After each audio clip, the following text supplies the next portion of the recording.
राधे राधे, जय श्री कृष्ण। भक्तों, आप सभी का स्वागत करती हूँ मेरी आज की इस वीडियो में।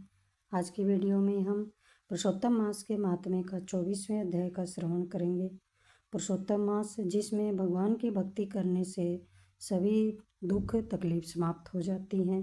इस महीने में जप तप दान आदि का बहुत अधिक महत्व बताया गया है। इस पुरुषोत्तम मास में यदि हम थोड़ा सा भी दान करते हैं, थोड़ी सी भी प्रभु की पूजा करते हैं तो उसकी 100 गुना अधिक हमें उसका फल प्राप्त होता है। इस महीने में पुरुषोत्तम मास का कथा का श्रवण करना भी बहुत अधिक फलदायी बताया गया है। इसलिए हमें इस महीने की कथा का श्रवण पूरे भाव और विश्वास के साथ करना चाहिए। चलिए हम आज के अध्याय का श्रवण करते हैं। मणिग्रीव बोला, हे द्विज, विद्वानों से पूर्ण और सुंदर चमत्कारपुर में धर्मपत्नी के साथ मैं रहता था। धनाढ़ पवित्र आचरण वाला, परोपकार में तत्पर, मुझको किसी समय संयोग से दुष्ट बुद्धि पैदा हुई। दुष्ट बुद्धि के कारण मैंने अपने धर्म का त्याग किया, दूसरे की स्त्री का सेवन किया और नित्य अपेय वस्तु का पान किया। चोरी हिंसा में तत्पर रहता था, इसलिए बंधुओं ने मेरा त्याग किया। उस समय महाबलवान राजा ने मेरा घर लूट लिया। बाद में बचा हुआ जो कुछ धन था उसको बंधुओं ने ले लिया। इस प्रकार सभी से तिरस्कृत होने के कारण वन में निवास किया। स्त्री के साथ इस घोर वन में निवास करते हुए मुझे दुरात्मा का नित्य जीवों का वध करके जीवन निर्वाह होता है। हे ब्राह्मण, इस समय आप मुझ पातकी पर अनुग्रह करें। प्राचीन पुण्य के समूह से आप इस घोर वन में आए हैं। हे महामुनि, स्त्री के साथ मैं आपके शरण में आया हूँ। आप उपदेश रूप प्रसाद से कृतार्थ करने के योग्य हैं। जिस उपाय के करने से मेरी तीव्र दरिद्रता इसी क्षण नष्ट हो जाए और अतुल वैभव को प्राप्त कर यथा सुख विचरूं। उग्रदेव बोला, हे महाभाग, तुम कृतार्थ हो गए। जो तुमने मेरा अतिथि सत्कार किया है, इसलिए इस समय स्त्री सहित तुमको होने वाले कल्याण को कहता हूँ। जो बिना व्रत के, बिना तीर्थ के, बिना दान के, बिना प्रयास के ही तुम्हारी दरिद्रता दूर हो जाएगी, ऐसा मैंने विचार किया है। इस माह के बाद तीसरा पुरुषोत्तम मास आने वाला है। उस पुरुषोत्तम मास में सावधानी के साथ विधि पूर्वक तुम दोनों स्त्री पुरुष श्री पुरुषोत्तम भगवान को प्रसन्न करने के लिए दीपदान करना। उस दीपदान से तुम्हारी यह दरिद्रता जड़ से नष्ट हो जाएगी। तिल के तेल से दीपदान करना चाहिए। विभव के होने पर घृत से दीपदान करना चाहिए, परंतु इस समय वन में वास करने के कारण घृत अथवा तेल इनमें से तुम्हारे पास कुछ भी नहीं है। हे अनग मणिग्रीव, पुरुषोत्तम मास भर स्त्री के साथ नियम पूर्वक इंगुदी के तेल से तुम दीपदान करना। स्त्री के साथ इस तालाब में नित्य स्नान करके दीपदान करना। इस प्रकार तुम इस वन में 1 मास व्रत करो। तुम्हारे अतिथि सत्कार से प्रसन्न मैंने यह वेद में कहा हुआ तुम दोनों स्त्री पुरुष के लिए उपदेश दिया है। विधिहीन भी दीपदान करने से मनुष्यों को लक्ष्मी की वृद्धि होती है। यदि पुरुषोत्तम मास से विधि पूर्वक दीपदान किया जाए तो क्या कहना। वेद में कहे हुए कर्म और अनेक प्रकार के दान पुरुषोत्तम मास में दीपदान की 16वीं कला की भी बराबरी नहीं कर सकते।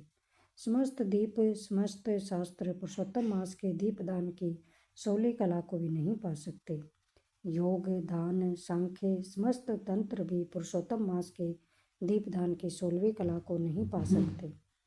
कृच्छ चंद्रायण आदि समस्त व्रत पुरुषोत्तम मास के दीपदान की 16वीं कला की बराबरी नहीं कर सकते। वेद का प्रतिदिन पाठ करना, गया श्राद्ध, गोमती नदी के तट का सेवन पुरुषोत्तम मास के दीपदान की 16वीं कला की भी बराबरी नहीं कर सकते। हजारों ग्रहण सैकड़ों व्यतिपात पुरुषोत्तम मास के दीपदान की 16वीं कला की बराबरी नहीं कर सकते। कुरुक्षेत्र आदि क्षेत्र, श्रेष्ठ क्षेत्र, दंडक आदि वन पुरुषोत्तम मास के दीपदान की 16वीं कला की भी बराबरी नहीं कर सकते। हे वत्स, यह अत्यंत गुप्त व्रत जिस किसी से कहने लायक नहीं है, यह धन धान्य पशु पुत्र पौत्र और यश को करने वाला है। वंध्या स्त्री के बांझपन को नाश करने वाला है और स्त्रियों को सौभाग्य देने वाला है। राज्य से गिरे हुए राजा को राज्य देने वाला है और प्राणियों को इच्छा के अनुसार फल देने वाला है। यदि कन्या व्रत करती है तो गुणी चिरंजीवी पति को प्राप्त करती है। स्त्री की इच्छा करने वाला पुरुष सुशीला और पतिव्रता स्त्री को प्राप्त करता है। विद्यार्थी विद्या को प्राप्त करता है। सिद्धि को चाहने वाला अच्छी तरह सिद्धि को प्राप्त कर लेता है। खजाने को चाहने वाला खजाने को प्राप्त कर लेता है। मोक्ष को चाहने वाला मोक्ष को प्राप्त करता है। बिना विधि के बिना शास्त्र के जो पुरुषोत्तम मास में जिस किसी जगह दीपदान करता है वह इच्छा के अनुसार फल को प्राप्त करता है। हे वत्स, विधि पूर्वक नियम से जो दीपदान करता है तो फिर कहना ही क्या है। इसलिए पुरुषोत्तम मास में दीपदान करना चाहिए। मैंने इस समय यह तीव्र दरिद्रता को नाश करने वाला दीपदान तुमसे कहा है। तुम्हारा कल्याण हो, तुम्हारी सेवा से मैं प्रसन्न हूँ। अगस्त मुनि बोले, इस प्रकार वह श्रेष्ठ ब्राह्मण मन से 2 भुजा वाले मुरली को धारण करने वाले श्री हरि भगवान का स्मरण करते हुए प्रयाग को गए। वे दोनों अपने आश्रम से उग्रदेव के पीछे जाकर उनके पास कुछ मास पर्यंत वास करके प्रसन्न मन को दोनों स्त्री पुरुष उग्रदेव को नमस्कार कर फिर अपने आश्रम को चले गए। अपने आश्रम में आकर भक्ति से पुरुषोत्तम में मन लगाकर ब्राह्मण की भक्ति में तत्पर उन दोनों स्त्री पुरुष ने 2 मास बिताए। 2 मास बीत जाने पर श्रीमान पुरुषोत्तम मास आया। उस पुरुषोत्तम मास में वे दोनों गुरु भक्ति में तत्पर हो दीप दान को करते हुए आलस्य को छोड़कर वे दोनों ऐश्वर्य के लिए इंगुदी के तेल से दीपदान करने लगे। इस प्रकार दीपदान करते उन दोनों को श्री पुरुषोत्तम मास बीत गया।